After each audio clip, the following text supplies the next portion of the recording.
everyone, and welcome to the Astral Tourist, broadcasting live from planet Earth. I talk all about astral projection experiences that I have, and I provide tips and cover all kinds of things.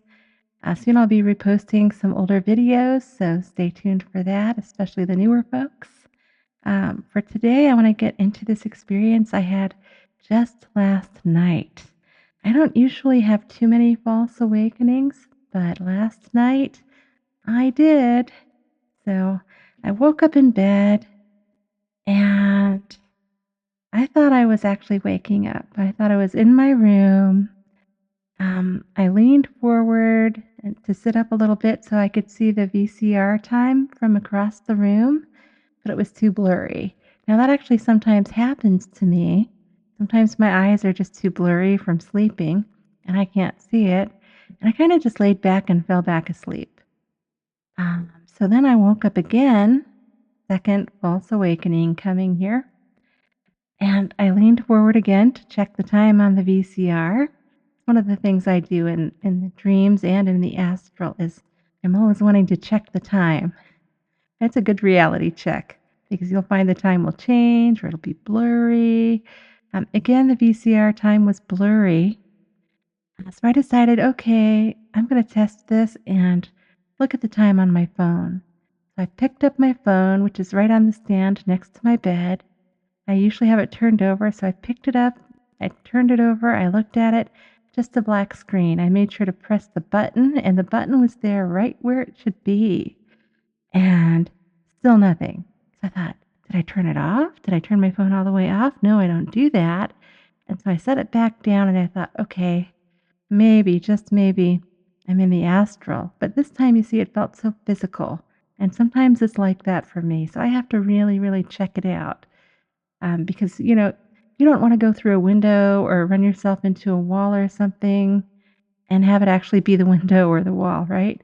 So if ever you're not sure, you triple reality check things as many times as you need to feel like you are good to go. And that's what I do. So I decided, okay, I'm looking at the phone again. So I picked it up again. I checked for all the buttons, they were all there. I turned it over again. I made sure it was on, clicking the buttons, nothing, no time showing. And so then I thought, I'm going to test this out some more. And so I gave commands to rise up, float, and I started bouncing all around the walls in my room. Oh my gosh. So definitely astral projecting. Also, as I came out, there was a ton of blue light, like light blue light, all covering the room. And the room seemed to expand a little bit. Like it became larger. It was super clean. It was covered in this blue light. Now, I've noticed others in social media like Reddit and stuff talking about how their rooms are filled with blue light. And this only happens for me once in a while. I've had it happen before, but it's not like every astral projection. And what it does, I think it's so cool because in my case, it makes things look super clear, really, really clear and beautiful. And I just really enjoy it when that happens. And so, just to make sure, again, that things are super clear, that I'm super lucid, that I'm astral projecting, I said in a really firm command tone, I want to astral project. I am astral projecting. And I did that like 3 or 4 times to make sure that nothing else was going to change or shift, because sometimes you can kind of dream over an already occurring astral projection. So I just wanted to make extra sure I had that clarity, that I was in a full-on astral projection, and my mind wasn't like dreaming over it a little bit. And so I was, and I decided to shoot on out my window, and that's what I did. Out my window I went. And oh, this was one that's not always there. Things will not always be in the exact same place, but I do have this one window that's very regular that isn't my actual physical window. So I shot out that one. That's always a fun one to go through. I just remember things actually being a blur for a while. I think I had that blackout phase that a lot of astral projectors will talk about. only it wasn't fully black out. It's more like a gray out. As things were just kind of blurry as I was whooshing through the air there. And when I kind of everything got clear again, I was in this neighborhood with lots of houses, and I could totally feel it was California. I've lived in California in the past. Um, and sometimes in awakenings, you wake up in a different house than where you're actually living. So I wonder if that, like, when it changed for me during the false awakening, it changed to like a California house or something. It didn't remind me of one. I'm just kind of brainstorming here. But anyway, when I got became more focused, I was in definitely a California neighborhood of some kind. It was mostly dark, but a little bit twilightish, just barely. Um, and there was this gigantic honeycomb, hexagonal shaped UFO, very one dimensional though, spread out covering, I don't know, at least 8 houses, let's say. It wasn't right on top of them, it was hovering a bit above, so not claustrophobic or anything. I mean, you would have had to fly up there to get to it. And it was just a sight to see all of those hexagonal shapes. Um, I'm not sure how else to describe the thing. And I was about to go explore this when in my mind I kept hearing this podcaster that I really love listening to. I don't know if I should say his name here or not, so I'm just going to say the podcaster that I love listening to. And his voice was like booming, but kind of also in the background, like booming from far away or something. And I could definitely hear that he was talking like he does on his podcasts. And it made me wonder if he was in the area. And I was just so fascinated with that. I thought, well, that UFO's not going anywhere. I'm going to see if I can find this guy first and see if he knows what's going on. So I began looking around for him, just trying to hone in on where the sound was coming from. And remember, I'm not always very good at hearing anything in the astral. So for me to be hearing that, it's like, wow, this guy is loud in the astral. No wonder he's a great podcaster. So I'm looking all around for him, and I noticed as I'm going by some of these very upscale neighborhood houses, some people are sitting outside talking. It's like they don't even notice this UFO hanging up in the sky over these houses. They don't even notice it.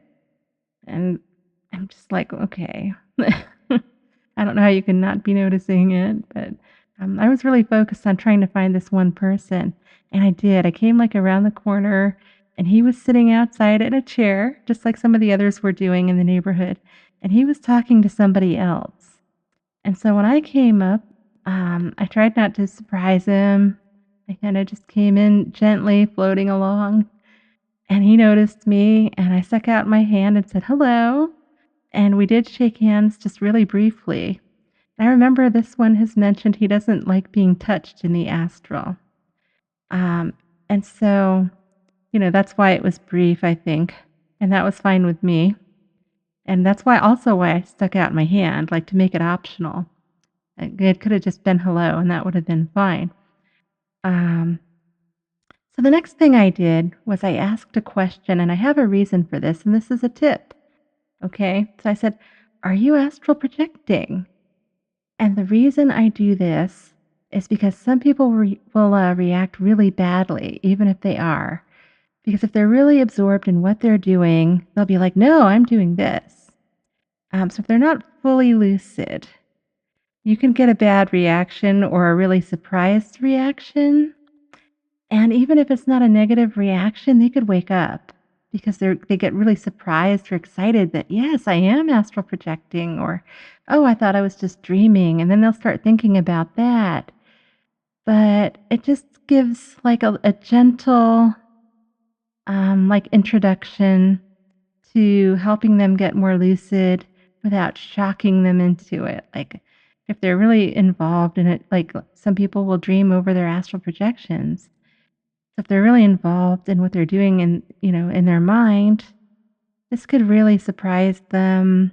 And I just like to try and be more gentle, especially if I want to interact with somebody and see what the connection is, or so I was just seeing where we were at. I was like, "Are you astral projecting?" And he goes, "Huh." Like, he started thinking about it and looking at me, and I said, "I'm the astral tourist." And I hope he remembered me, but I don't know if he will. And I woke up after that. Unfortunately, I was the one that woke up. So I never got to investigate that hexagonal honeycomb UFO, but I did find this guy, and I was in the same area as he was. And I've seen him in the astral before a few times. I've recognized some other people in the astral before a few times.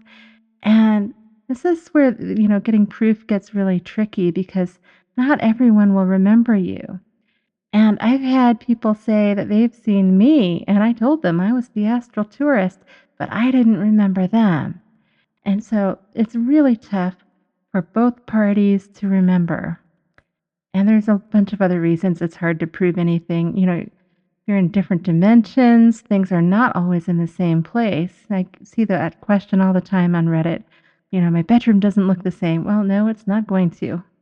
You're in a different dimension. Um, but I consider proof to be when I find out information that I didn't previously know. I mean, that's proof for myself. It doesn't prove anything to anyone else. I know that. But for me, that's kind of what I count as proof. And also just being able to find people and they're acting like they would normally act. And then again, for me, that's proof even if they don't remember it.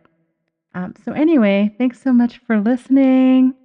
Have a great week. I'm trying to think and brainstorm about a possible good Halloween episode to do, possibly. So, if you have ideas, let me know. Please like and subscribe. Happy astral travel.